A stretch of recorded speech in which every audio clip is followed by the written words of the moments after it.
yeah. And now, our feature presentation.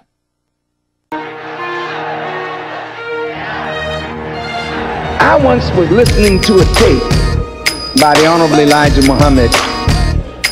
I was out in Arizona taking a month to fast and pray and discipline myself for a fight against cancer.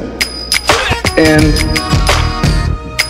while I was out there, I was listening to a tape of the Honorable Elijah Muhammad, and he was saying that God did not make the original man, black man, to be afraid of anything in his creation.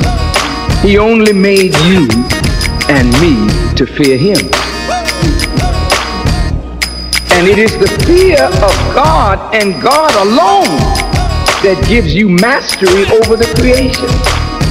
But if you don't know God and won't trust God and have faith in God, then things that make you afraid will become your master. So after I heard that on the tape, it just so happened the next morning, every morning I went for a morning walk.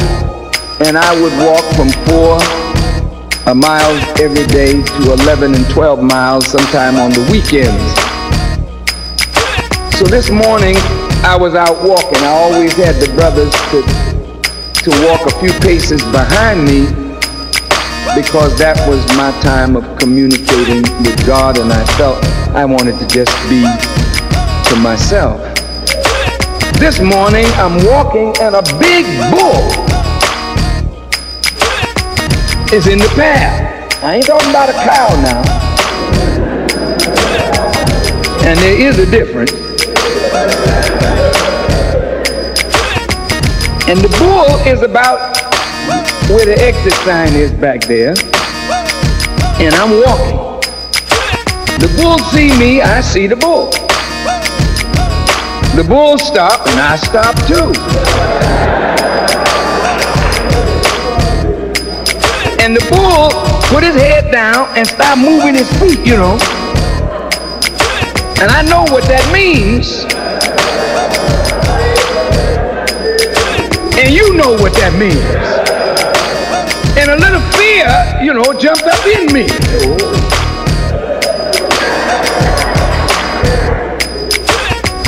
And I just remembered the words of Honorable Elijah Muhammad. I said, well, wait a minute. I ain't supposed to be afraid of this. I started walking. Now, wait a minute, I'm challenging my fear. I'm not saying you won't be made afraid, but you must not let things punk you. That's what I'm talking about.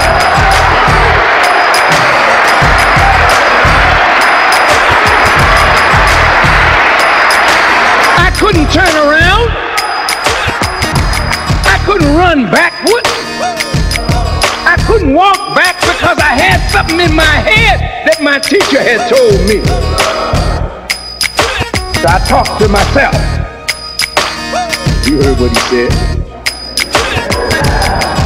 And brother, sometimes you got to talk to yourself. Sometimes you don't have time to talk to yourself. But I had at least 50 or 60 paces to think this thing out.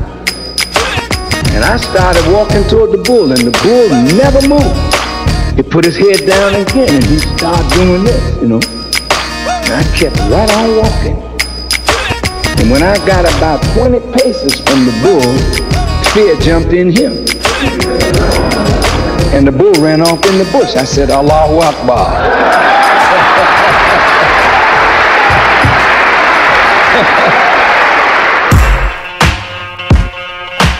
The educational system is destroyed. When you send your children to school, and I know as a sports figure, some of you say stay in school. That's like saying to the convict, stay there. It's almost that bad. Why should they stay in a place that they're being killed in? talking about guns. I'm talking about what's happening to the heads of our children.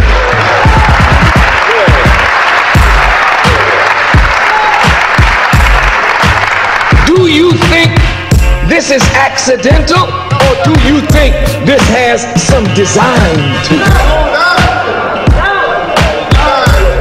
How could I go to school 50 years ago or more up the street in Boston and come out of high school having 4 years of Latin under my belt, 2 years of German, 2 years of French, 1 year of Spanish, plane geometry, solid geometry, trigonometry, calculus, ancient history, medieval history, modern history. How could I come out knowing how to read, and the dumbest brother in the class knew how to read? And today, America is graduating from 10 to 30% of her youth as functional illiterates. What's going on? What's going on? Marvin Gaye raised the question. What's going on? There was a time, sisters, when codes of decency said that even when you took off your clothes to go swimming, you had something covering you.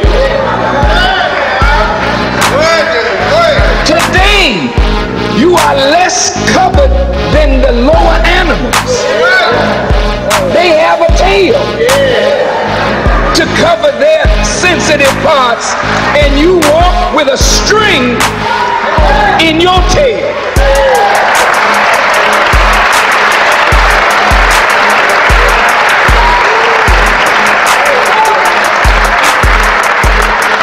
What's going on?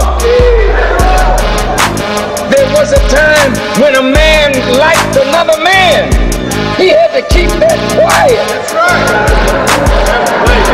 Real quiet.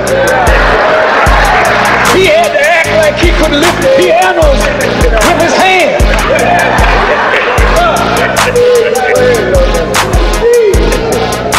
But today, little children are performing sex acts that grown-ups who are older never even thought of. What's going on? What's going on? There was a time when children respected elders. There was a time when children listened to their parents. But today, your children have been moved beyond your grasp. You can't reach your own children. Somebody else has more influence over your children than you have. And government is making it easy for children to disrespect the parents. You send them to school and the school teacher tells them to get condoms. That's right. You send your girls to school and somebody is teaching them about birth control. And then some of your babies can go and have abortions and you, the mother, don't know anything about it.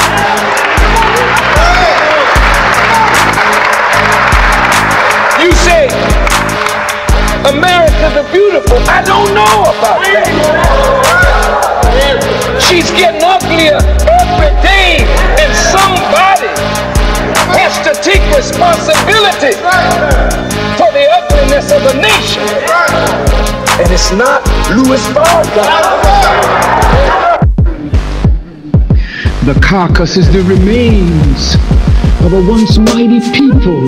Ezekiel described them as dry bones in the valley, who once had sinews, who once had flesh, but now the bones are disconnected from one another, and the bones are speaking. Listen to what they're saying. They say, our hope is lost, our bones are dried, we are cut off from our part. In other words, translation, it means a nigga ain't nothing. Black folk ain't never gonna get together. We can't never do nothing right. Black folk ain't never gonna get together. Ain't nothing gonna help us. That's your talk, and that's a man thinking. So is he.